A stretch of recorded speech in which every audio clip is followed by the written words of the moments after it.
Go back, machine. I don't know how to. Oh, turn it off. There we go. Benton. It's like it's our first time. Well, you never know. Hey, check this one out today. Look at that. Mate, that looks like one serious drink you've got happening there. It looks like it's bigger than it looks. Actually, it looks bigger than it is. I think that's. But I couldn't find any wine today, so I did have some gin sent to me by our friend Marie Noom, if she's looking. Yeah. So it's gin and tonic with some dehydrated lemons or something. So that's my drink today. No wine. Hopefully there's some wisdom. Alison's on already. So g'day, Alison. Good afternoon. And there's Ashley. That is definitely what you call a goblet, I reckon. It's either a goblet or a vase. It is a vase. It's a flower vase, actually. I couldn't find a glass big enough to put my drink in. So there you go. Anyway, how are you, mate? Good to see you. Great to be catching up for a wine and wisdom. We've been absent for a few weeks. Yes. Yeah. Well, we went to a business conference, both of us in Byron Bay. When I left Victoria, the sun started shining, 30 degrees in Victoria. I went to Byron Bay, absolutely pelting down like there was no tomorrow. I was basically wet for a week, but a good event, and it was all about leadership. And you, my friend, were a bit of a star participant there as well. It was as yourself, my friend. Yes. So we were planning on trying to come to everybody from the Byron Bay Sound Studio, which we did a little bit of a cameo appearance in once before, but it wasn't to be. So apologies for a couple of weeks off. It will happen again. Just reasonably soon as well. Yeah, exactly. Christmas is coming around the corner, Andy. Mate, we've got a few of the main crew here. Alison's got a gin as well. That's good. Great minds think alike, or great taste buds drink alike. Alison, I don't know what that is, but good to see you're on the gins as well. And we've got Stephen and Graham also there. So give us a shout in the chat, folks. Good, there's a fair few of you on today, but yeah, good to be back in the seat for another wine, wealth, and wisdom. Tequila. Oh, that's the hard liquor, Ashley. Yep. Don't peak too early. But short time, not a long time. That's right. No, it's good to see. Well, mate, as we do, quick little intros. If anyone's new, dropping by, Wealth, Wine, and Wisdom, Andy Fenton, in the world of finance, financial planning, the share market. That world extraordinaire, 20 years banking. Jason Witten over here, property world, 20 plus years as well. That side. Oh, yeah. And many Fridays, not of recent times, last few weeks, a little bit patchy, but many Fridays we've gotten together, debrief the week after the COVID world sent both of our communities into a bit of a spin, Andy. And we like to debrief what's gone on during the week. We have this segment in three pieces. What's in the news? And often there's plenty going on. There's a few things, Andy, that I've got up my sleeve today. That one, Andy Fenton, at least one. Each time we have a get together, there's one thing, often many things, but one thing. There was a prediction. I'd love to go back and see this one. Actually, I think you're going to be quite chuffed about it. A prediction you made, and it is coming true. So there we go. Stick around, folks, to see what that is. If you want to see the future, pick Andy Fenton's brain. He's got what it takes to make the right guesses and predictions. Things you should know. We might do some teaching a bit later on. I've got a few teaching points today, which are really interesting, actually, right up your alley as well for property investors or property owners and later stage of life, and some interesting strategies in and around it. Actually, that one of my advisors picked up on one of my cases that I did not, and I'm not sure that you know about it, mate. You probably do, but I think it'll be a bit of a gem to share to everybody because you actually talk about one of the strategies, and I think that I've got a little bit of a cherry to whack on top of it. Oh, you got me excited, Andy. And folks, if you have any questions, You guys know the drill. Chuck them in the chat. Andy and I get around to them either on the way or at the end. Any questions in the world of investing, finance, financial planning, property, you name it. We're happy to give you our opinion and offer our experience and maybe even some quite good technical advice if you want to come and chat to us one-on-one at some point. But there you go. So that's how we roll in the world of wealth, wine, and wisdom, folks. Usually we go till about, 5 o'clock or 6 o'clock, depending on where you are, Queensland or New South Wales, Victoria at the moment. So, Andy, what's going on? Have you got anything in the news this week? I've got a couple things, but I'm more than happy for you to kick it off if you've got one or two things to share. Mate, I do. We've got, it's mostly a piss take for me, but but also a prediction of the future. Yes. But I'll try and get my head out of the way there just for a few moments. I might put myself down the bottom. I'm all over everything. I'm behind everything. I'm behind the live, or I'm behind the what's in the news.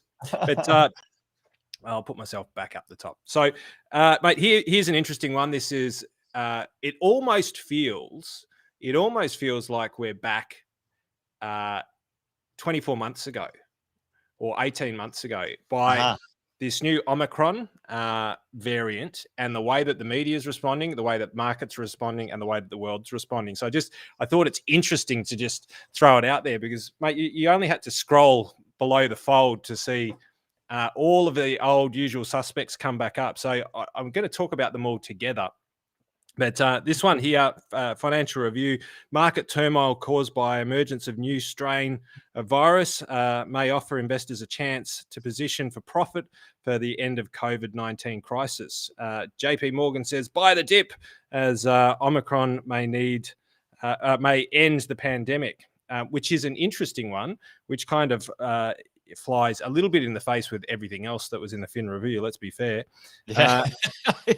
And then Janet Yellen, investors are getting jittery as they contemplate a triple whammy of drawn-out dispute over the US debt ceiling, a more hawkish Fed, and the global spread of the Omicron variant. Polar opposites, posted about an hour apart, but very, very interesting.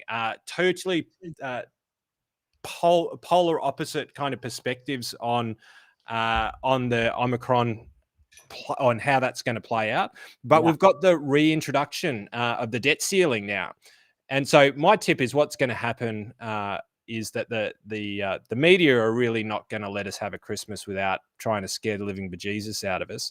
And I think they're going to drop a lot of fear bombs in and around this. And let's face it, some of it is real. Quite a lot of it is real. The US does have a debt ceiling. But let's face it, that debt ceiling was passed. When do you reckon we passed that debt ceiling, Jace?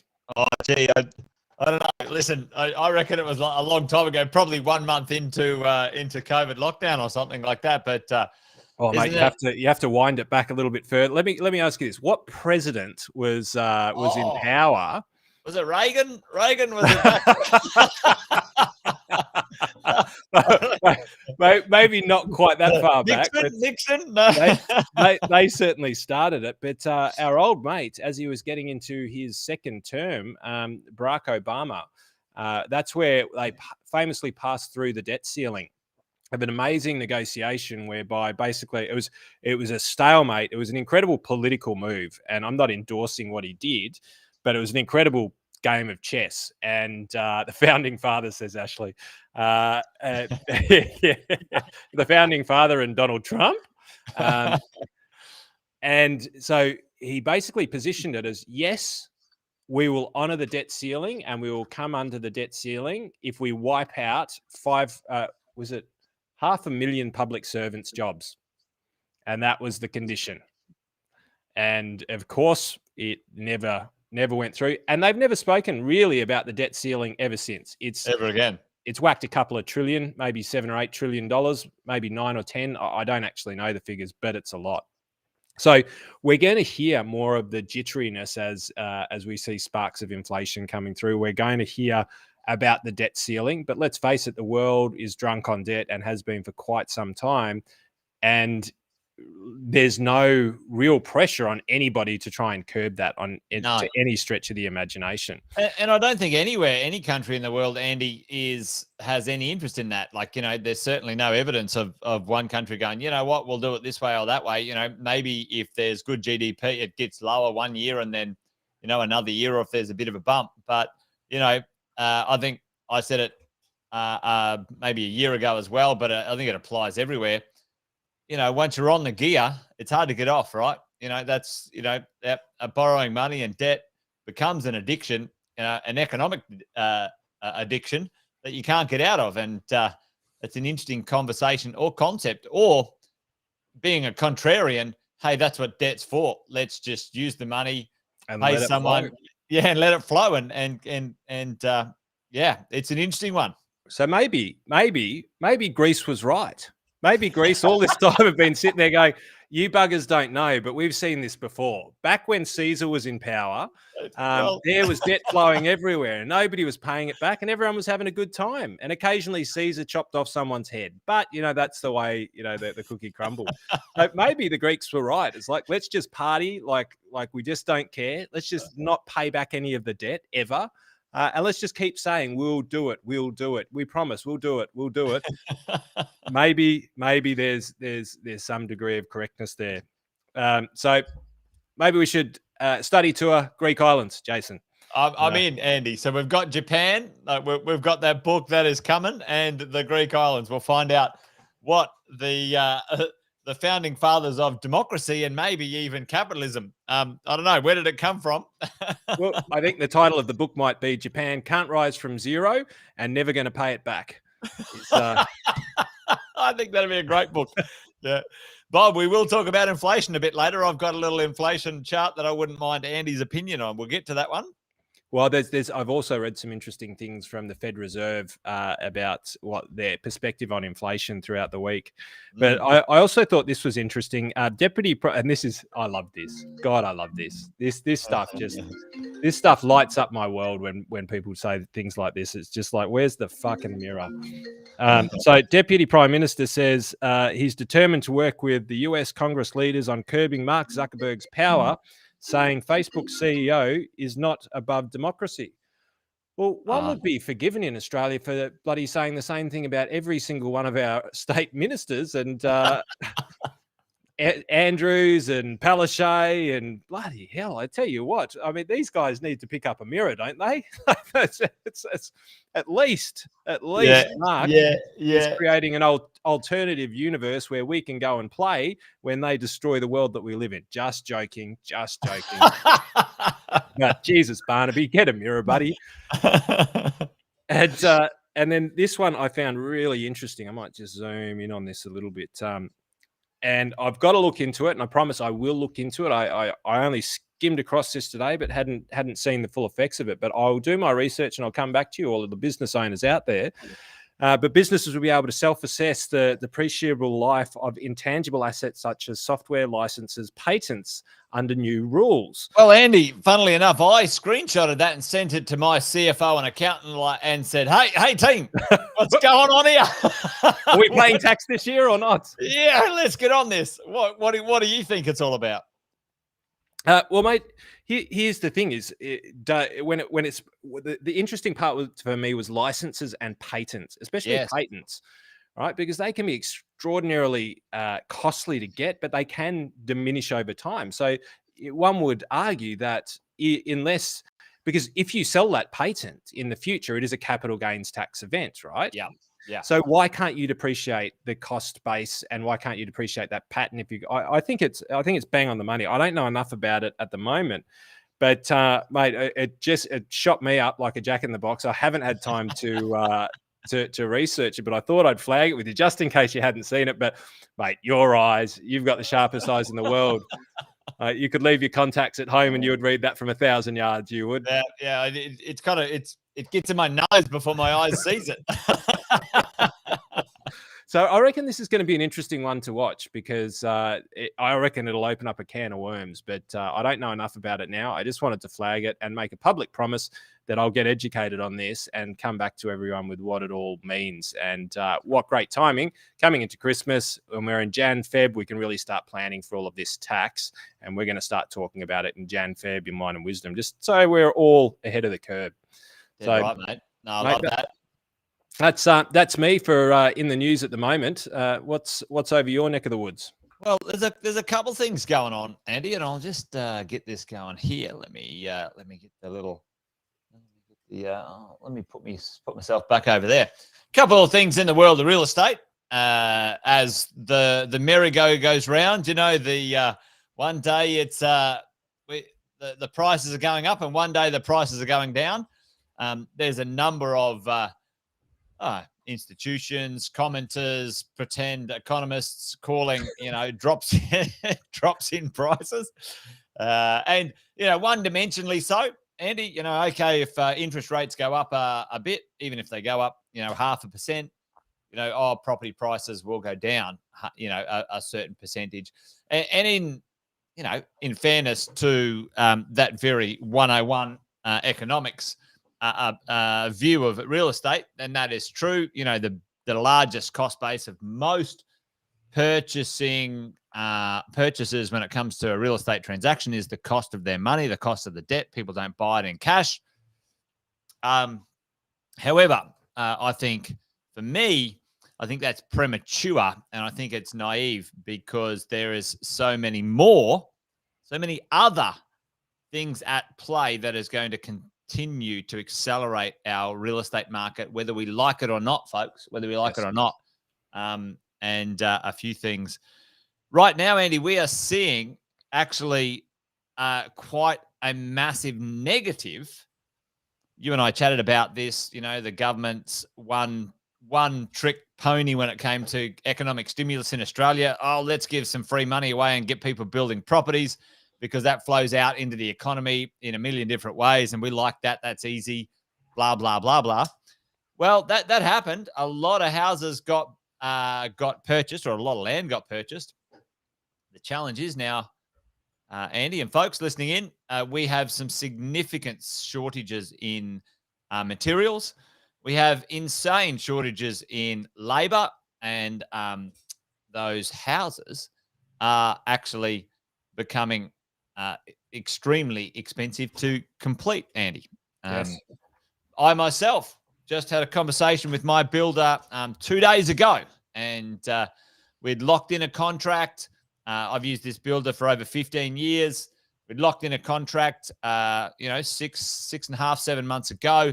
He called me and said, mate, I need to put the price up. I am not going to make a cent on this build, and $55,000 later, Andy, for him to break even at this moment in time, to break even, it's $107,000 for him to make a small margin, which is between 8 and 10%, which most builders do make about an 8 to 10% margin. So it's an interesting moment in time. I don't think the prices are going to tank as much as this CBA prediction, because I just don't think that anyone's going to sell properties for any cheaper, because they're not getting built for any cheaper. And I can certainly say a small increase in finance costs, maybe, even if it was a full 1%, still is not significant in this marketplace right now. And rents are going to compensate for that anyway. So there you go. I'm pretty sure that that's a cut and paste from exactly the same article they posted about 12 months ago, mate. It looks almost identical. I reckon we should go back and have a look. It probably is. I would not doubt it. Because, they say, all right, well, which article was really popular 12 months ago? Maybe we just roll it out, and it could be, probably I'll go and get an article from 10 years ago. I did pull this up not so long ago, actually. I might pull it up in a minute, but it was like first home buyers priced out of the market. And it was an article from one of the newspapers, Sydney Morning Herald, or one of those from 1953, right? First home buyers will never buy houses again. But here's the drill. Lots and lots of the world of real estate developing builders, the people in charge of our supply, Andy, folks, are saying, hey, listen, stop getting in the way of allowing us to provide the supply to the marketplace. Governments, administrators. It's so inefficient in many, many places around in Australia. It's a really broken process. Queensland's actually quite ahead of the game when it comes to development speed, but still it's quite slow. Well, I heard, you might know, and everyone, this is rumor, this is secondhand information, this is not fact by any stretch of the imagination, but I heard, a little birdie told me, not what was in the news, that on the Mornington Peninsula down here, the town planning is going back from shire to state. That's what I heard, and I thought that's interesting because there's so much bullshit bureaucracy in the shire level. Yeah, and the states will just go progress, wave the wand, highway. Yep. Not that I think that it's a good thing, but I don't like the bureaucracy either. And I think that there's got to be some common sense in between. Unfortunately, in Australia, we just fly from the absurd to the ridiculous. It swings too far, right? Yeah. And New South Wales had this, Andy, quite a long time ago. I mean, in Victoria, local councils, they don't want to make a decision, so you have to take them to VCAT.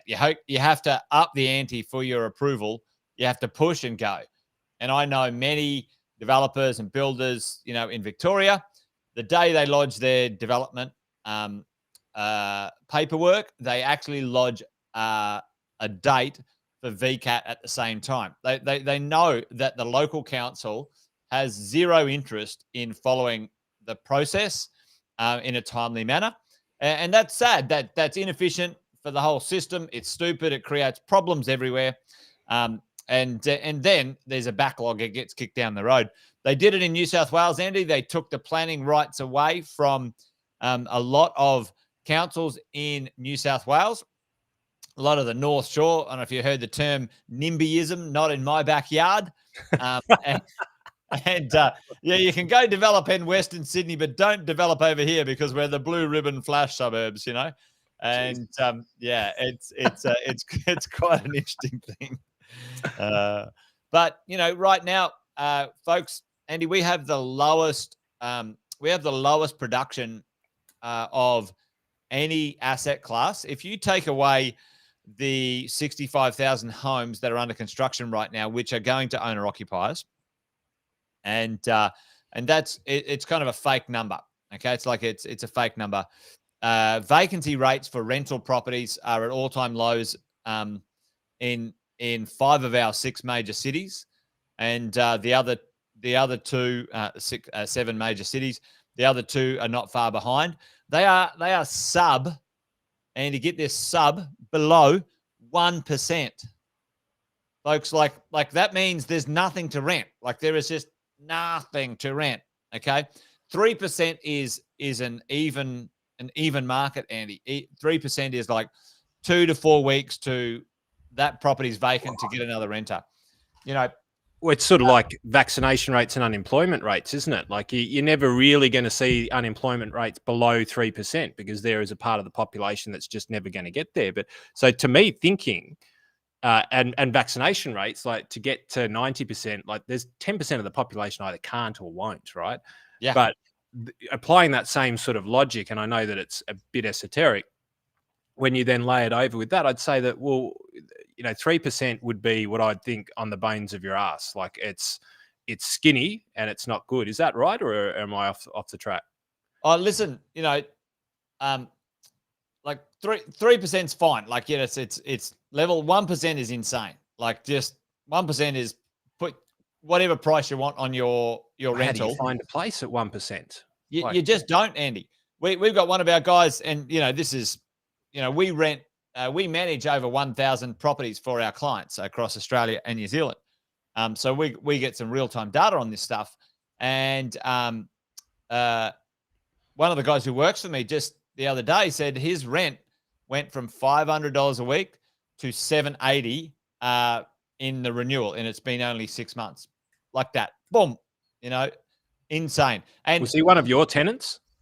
no, he wasn't. But I was in the back of my mind thinking, shit, I better put my rents up. I haven't put it up. Hey, but there's a few people giving a shout out. We've got Jaswan on YouTube.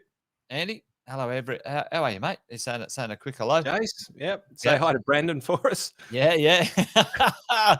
Haley said, this is what happened in Wellington. Yep, in New Zealand.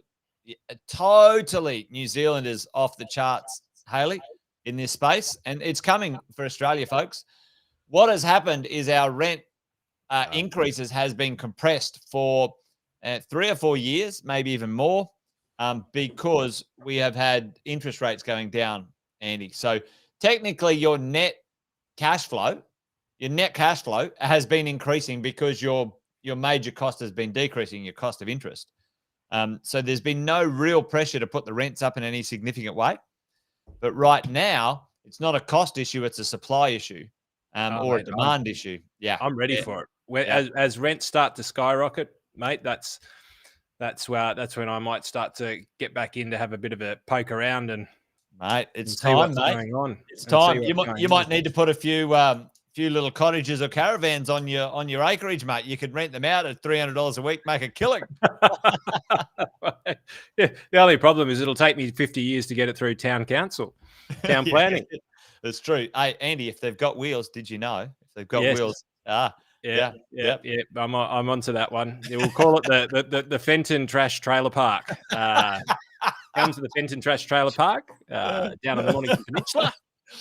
No, I love it. So Bob's saying, hey, in Wollongong, development's been going crazy down there, which is great, Bob. Good to see a little bit of supply coming through. Other people saying, hey, listen, the council is useless and slow.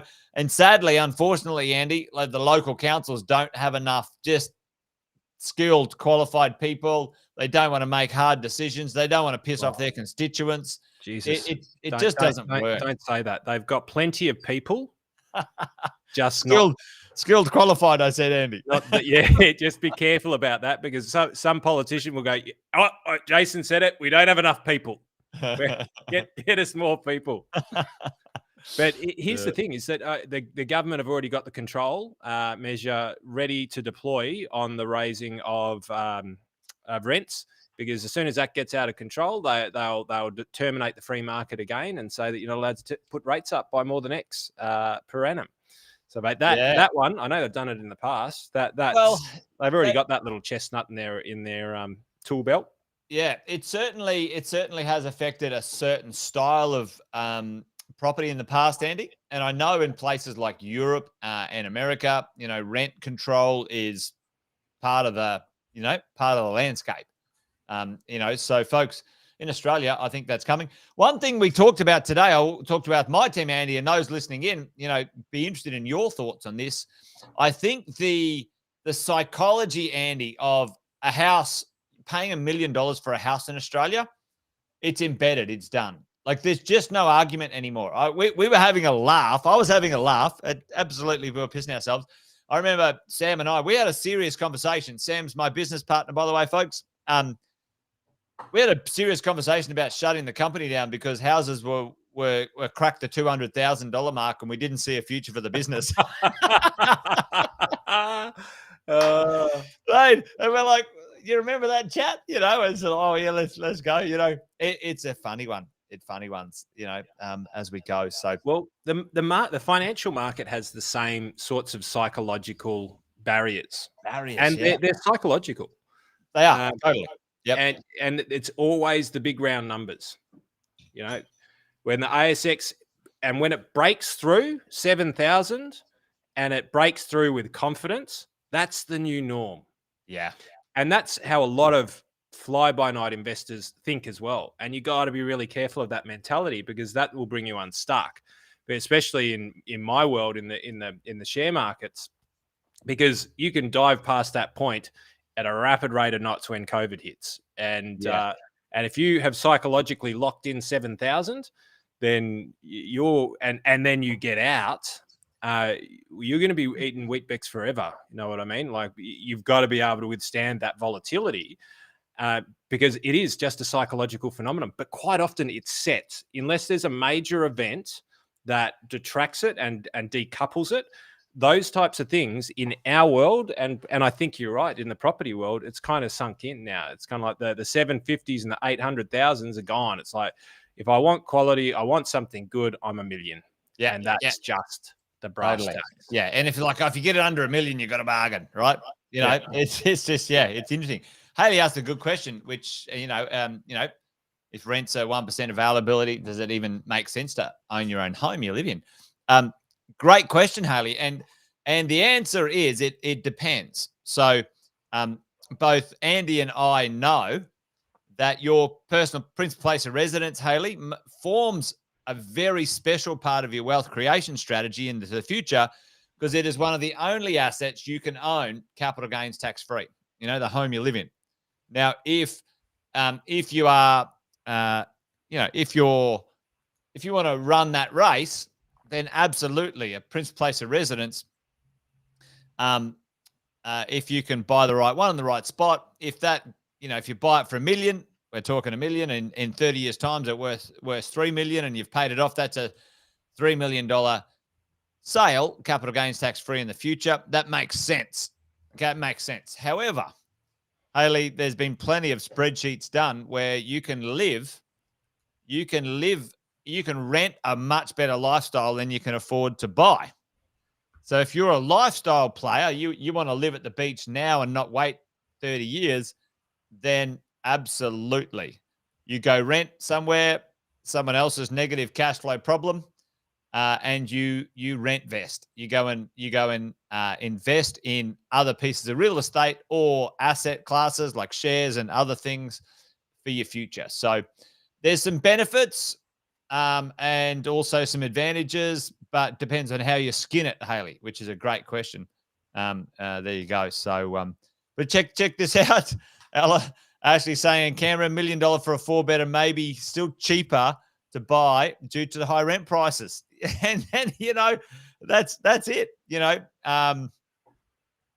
with interest rates so low, that's an interesting one as well. And Jace is saying, Ed, the rents on my properties are too good for me to live in.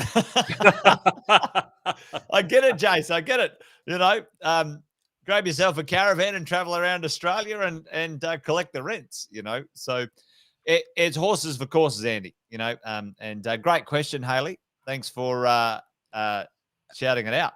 And this is where, to compare it to my world, houses and housing can kind of go from a growth stock, as we would call, Amazon, Facebook, where they're just rapidly going up. They don't give any dividends out really to speak of. They're just reinvesting everything for growth.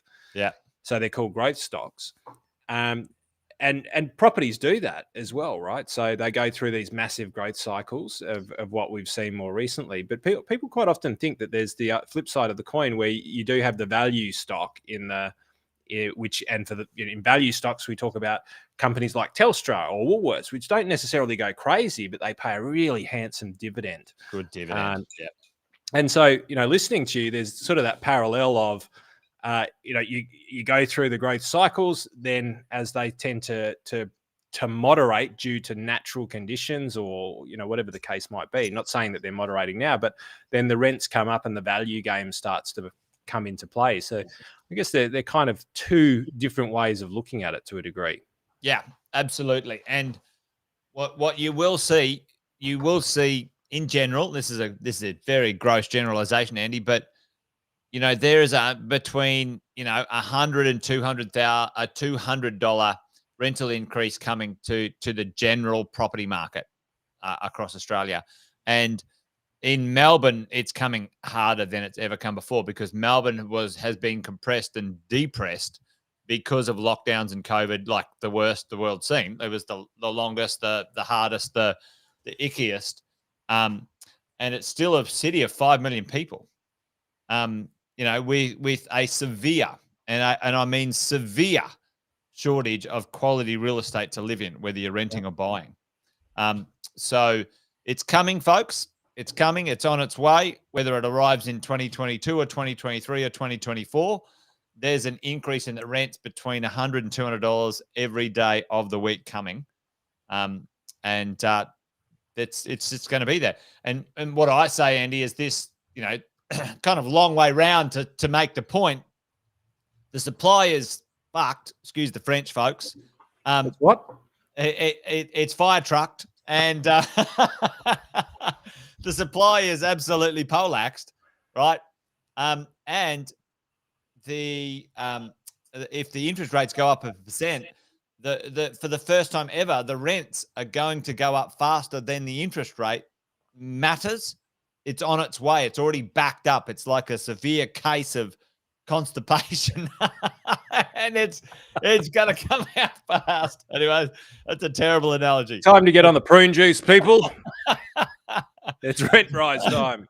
But Andy, that one exciting piece that I wanted to share with you and everyone listening in at home, folks.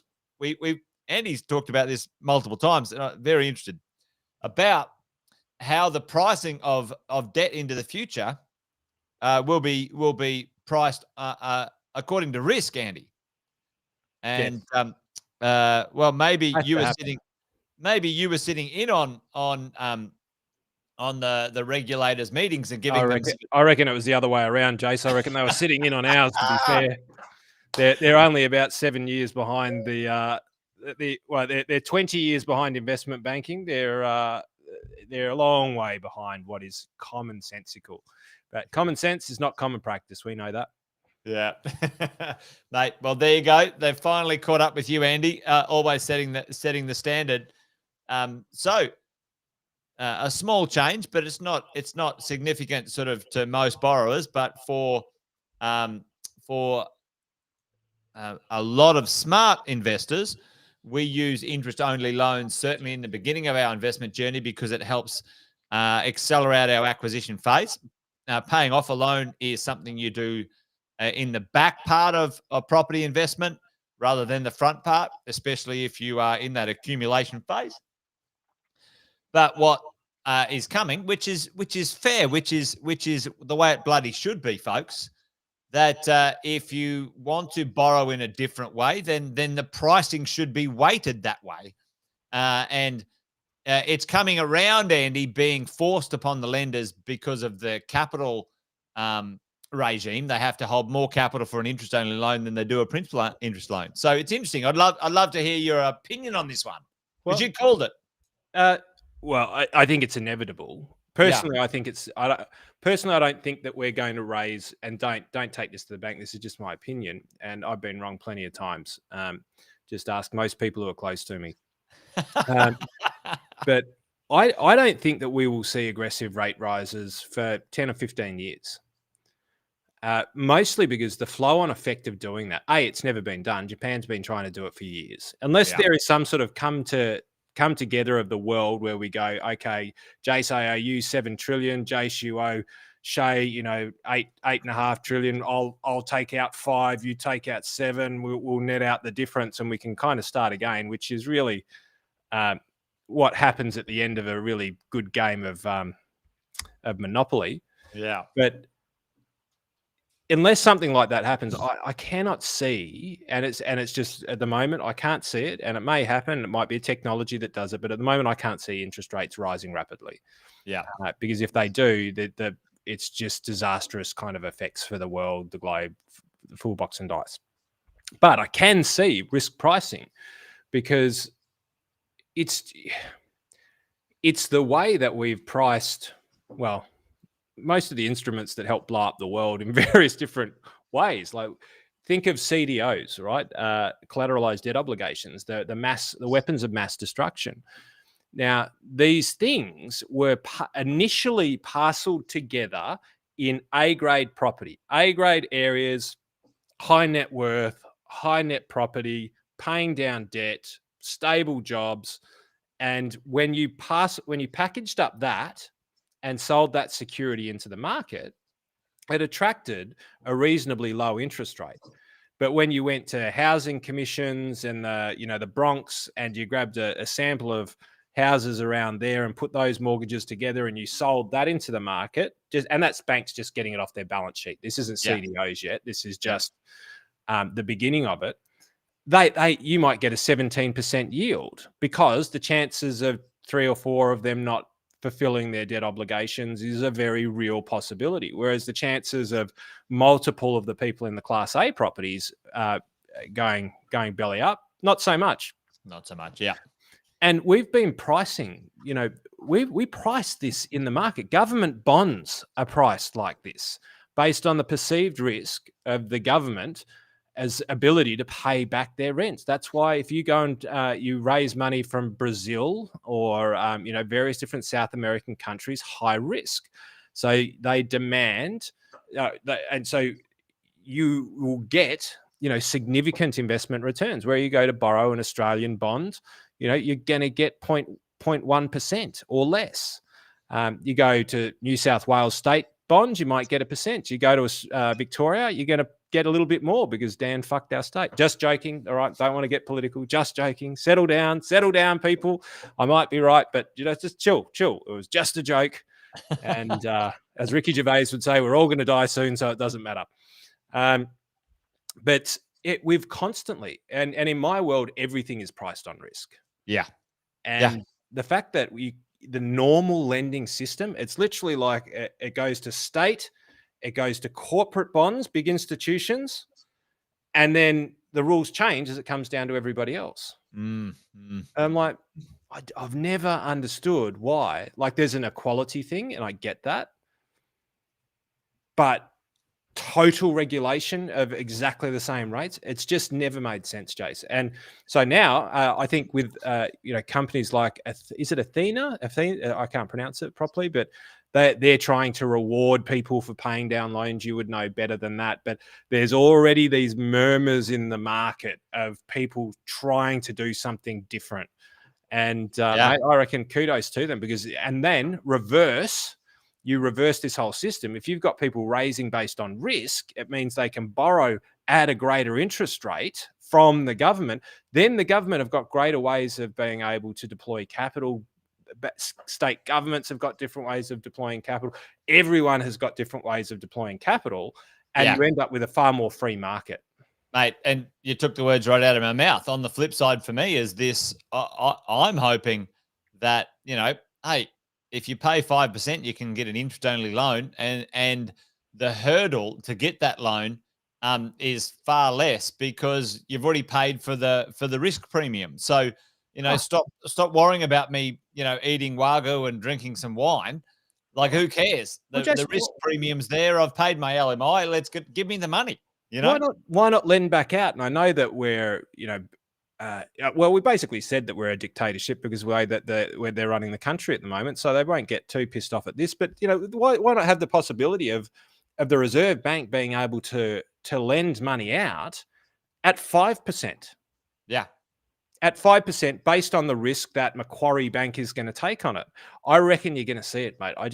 Because I cannot see other ways through it, and I don't have all the solutions, but my solutions come from risk-weighted lending. And what a great way for the government to be able to replenish its purse by risk lending back out.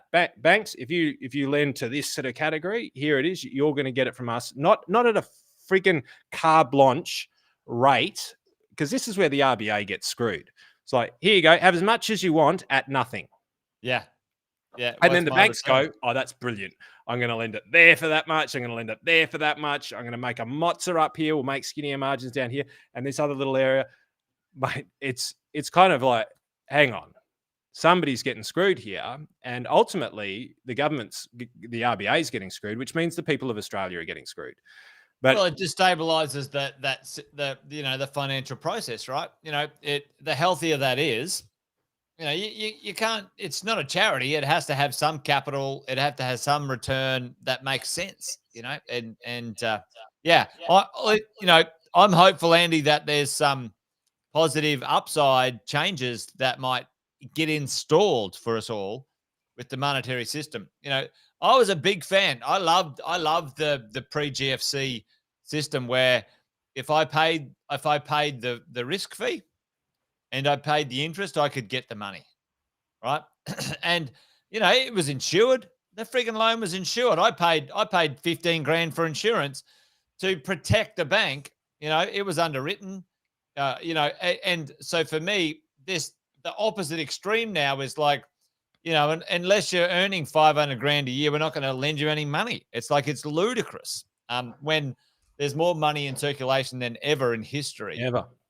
Ever in history, it doesn't make any sense. So hopefully that gives us a little bit of a spot here, because if you have a look at this, a few things that came out, a few charts, statistics like those, I've got some corkers on this.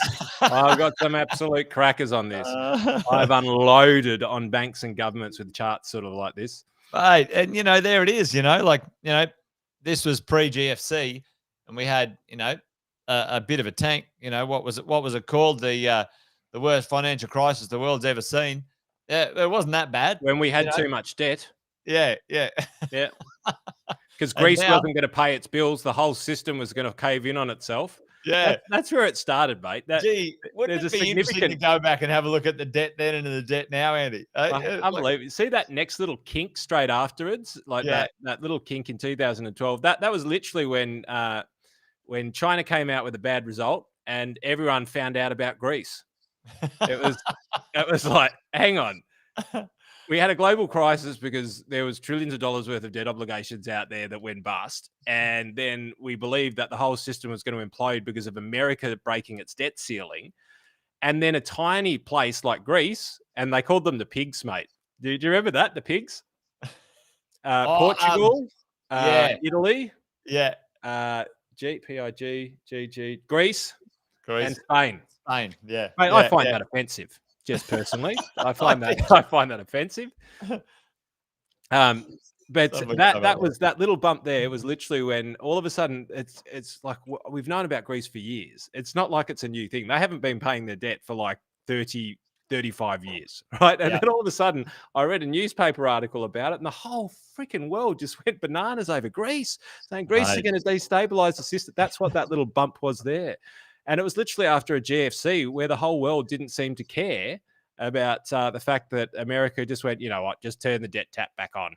We've gone through the ceiling, so let's fill up again. The next quarter. Well, mate, it's a funny one. This is where APRA started to get involved. Have a look at the drop. When the regulator came in, the market was self-regulating, and then all of a sudden, politics. Andy, you and I talk about this all the time. Number one risk to any investor anywhere, any economic activity, is the political environment you're in.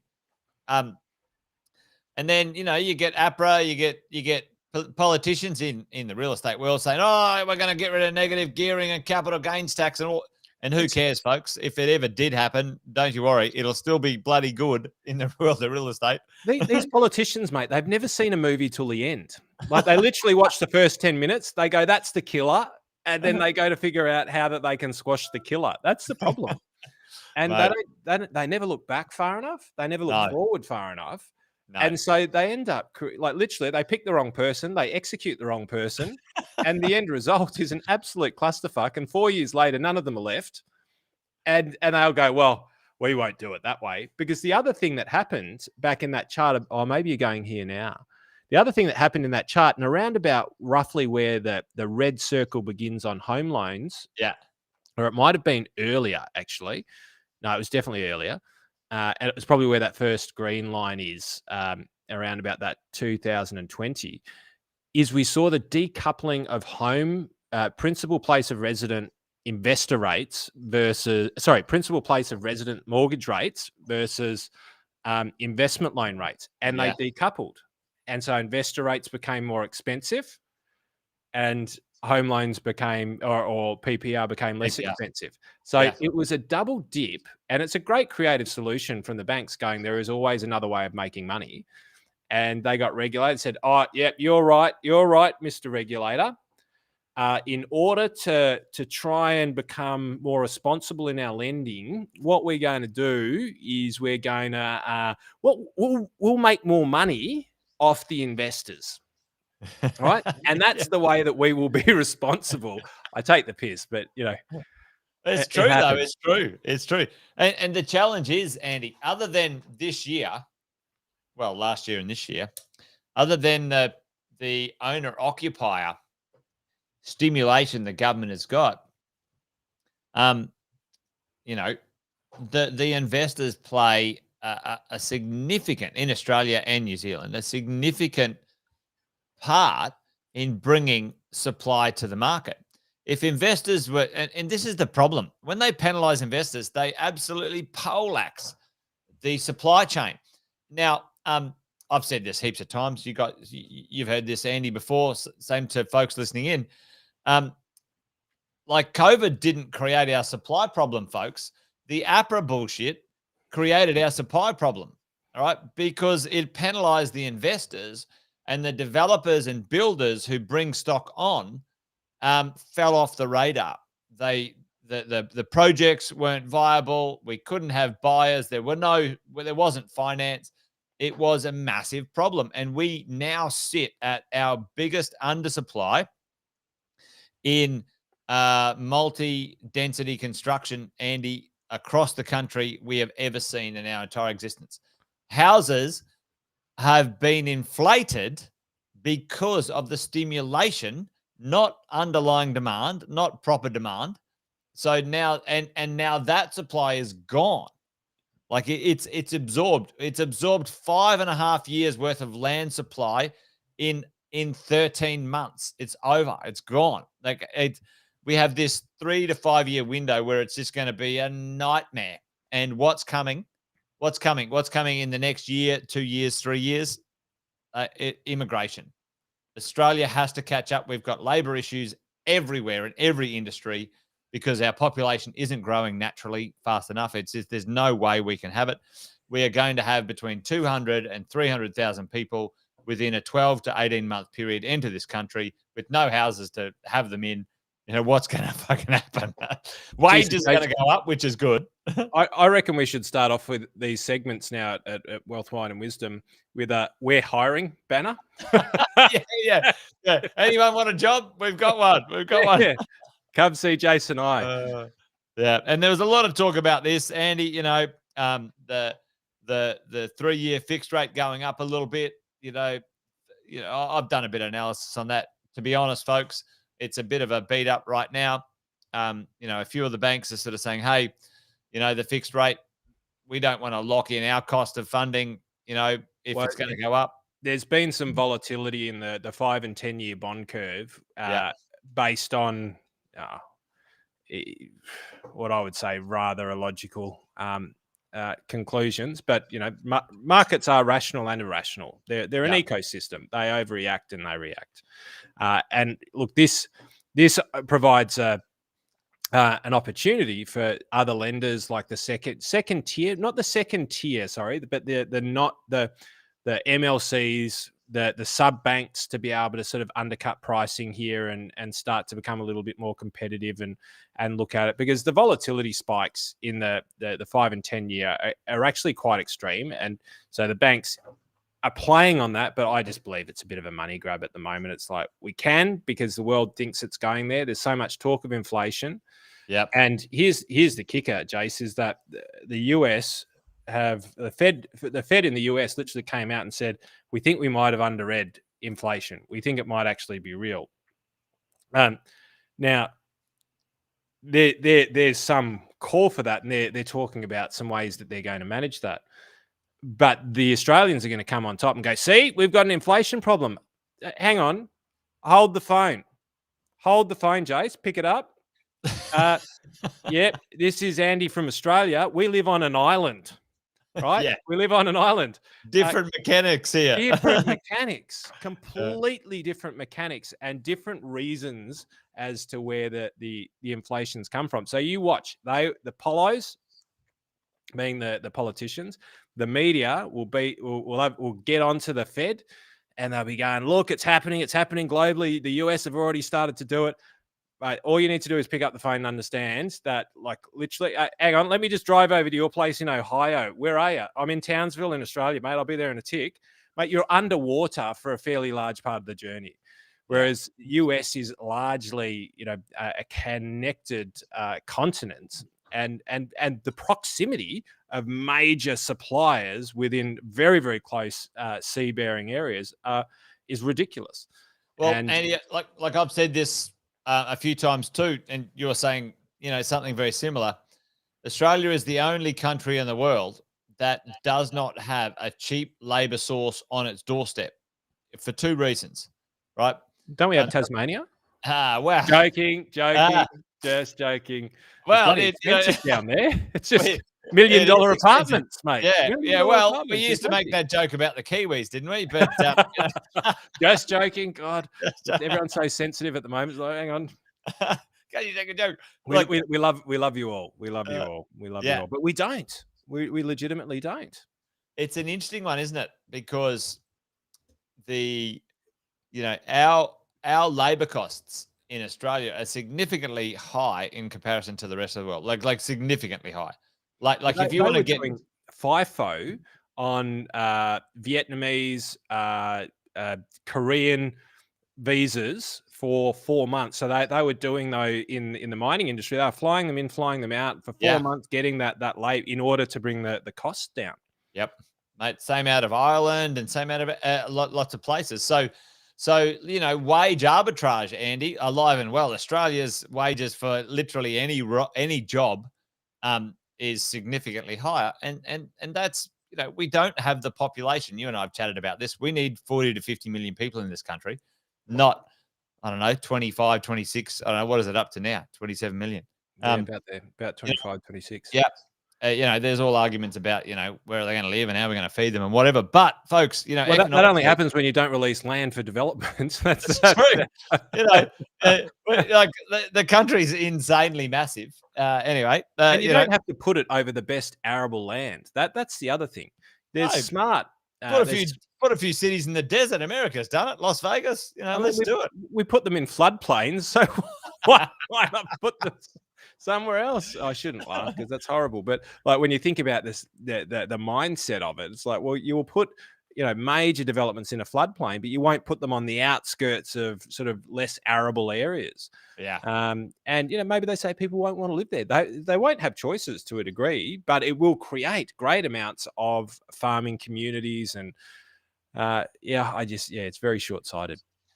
It is, mate. It is. Well, maybe I've got a little CPI thing here, but I think we should put a pin in this one, Andy, because you've probably got, or you could probably put together, the missing part here, where we've got, from 2017 to now 2022, what's going on. Maybe we'll put a bit of a pin in that one and circle around, folks, on having a little chat about inflation and have a look at these sort of spikes here. Inflation, in the past we've seen significant inflation, and even in recent times reasonably interesting inflation spikes as well. So does that mean the end of the world? What does it mean? Can we learn from the past? But it doesn't. It's not exactly the same, but it could be a good teacher, Andy.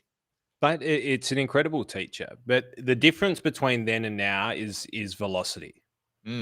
Velocity of information, velocity of money, velocity of correction.